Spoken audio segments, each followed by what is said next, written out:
இப்போ வந்து ஆண் பெண் பாகுபாடு இல்லாமல் சம்பாதிக்க இப்போ எல்லாருமே தொடங்கிட்டாங்க.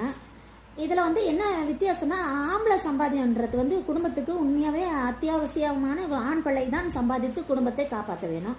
மற்றபடி ஆண் குழந்தைகள் ஆண் பிள்ளைகள் ஆண் மகன்கள் சம்பாதியம் பத்தாத பட்சத்தில் பெண் குழந்தைகள் மகளிர் பெரிய பொம்பளைங்க எல்லாருமே வந்து வேலைக்கு போக வேண்டிய கட்டாயம் இருக்குது. இந்த நேரத்தில் வந்து ஆம்பளை சம்பாதியம் என்பது நல்லா ஒரு கொள்கைக்கு உட்பட்டு கரெக்டாக ஒரு சம்பாத்தியம் என்பது நடைமுறைக்கு கரெக்டாக போகுது.